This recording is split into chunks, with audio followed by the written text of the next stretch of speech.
Sometimes in Magic, we see cards get previewed, and there's something that makes Commander players worried. They're scared some card will take over the whole format and just destroy it, causing people to be in an uproar about banning this or that. Mirkwood Bats was placed on the Rules Committee's watch list for potential bans based on advice from the Commander Advisory Group. There were many discussions online about how overpowered the card is, worried about how much damage the bat can pump out when paired with treasure generators like Dockside. Also, Elish Norn, Mother of Machines.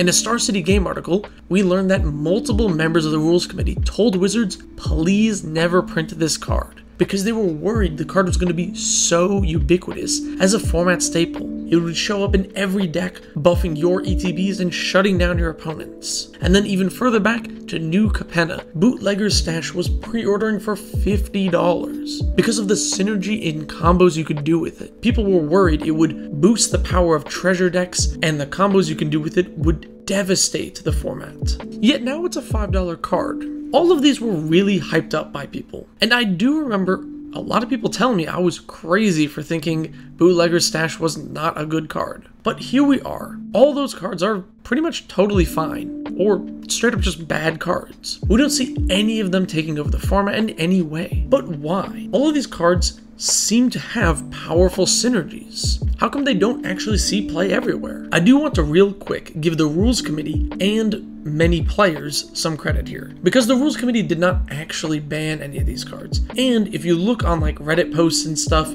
you're gonna find a lot of players who were not super convinced that any of these cards were overpowered. So what do all these cards have in common though? Well, they actually do nothing, which seems like an exaggeration because they have a lot of text on them, but literally, they don't do anything by themselves. You need something else with it to have synergy or do anything there, right? If you cast any of these and don't cast any other spell, nothing occurs. The creatures at least can attack and block, but that's not saying much. They all require you to build around them. Mirkwood Bats needs to be in a deck that's creating tokens. If you're not a token deck, you're really not going to play it. Elish Norn needs to be in an ETB deck.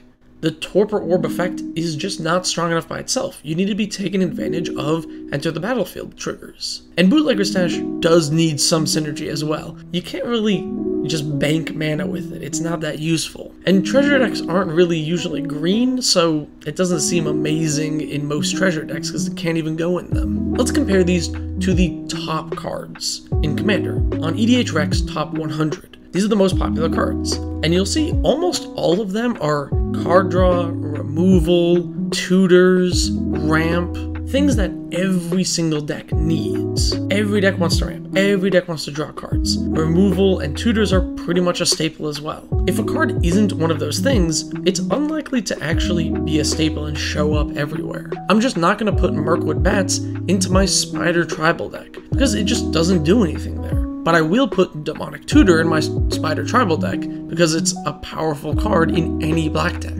So am I saying never play these cards? No, of course not. I love synergy cards. I actually think Wizards does not print enough synergy cards. I hate generically powerful garbage. It's the most boring thing ever. One of my favorite cards of all time is Salvaging Station, which is just a synergy card. It really needs a specific build, otherwise it's not going to be any good. Mirkwood Bats is awesome to turn your Brass's Bounty into a ton of extra damage. Or Bootlegger's Stash in a Chatterfang deck is so sweet because each of your lands now creates a squirrel. And Elish Norn does have that Torpor Orb effect, which isn't great if your opponent doesn't play any ETB stuff, but if you combo it with your own Enter the Battlefield effects, it can be very powerful. I think these cards are really fun, cool, and interesting to put in specific decks, which is perfect for a commander card. Powerful in the right build, but not strong anywhere else. I just think people need to be more discerning before they claim a card that doesn't do anything on its own, is a broken, bannable staple, and shell out $50 for a pre-order. There are definitely cards that have been printed which become instant staples. Dockside and Fierce Guardianship are examples of this. These cards I did pre-order because I knew these were going to be staples that show up in every single deck and were going to be 50-60 bucks since they were probably not going to get reprinted. But if it's not removal, it's not card draw, it's not ramp, it's not a tutor, it's probably not a staple, and I would not be paying pre-order prices for anything. But let me hear from you. What are some cards you think were way overhyped? And do you play any of these cards? How powerful do they seem? A friend of mine built an Elish Norn Commander deck, and it's pretty cool. I really like some of the fun landfall synergies you can do in Mono White. Anyway, thank you so very much for watching. Subscribe for more.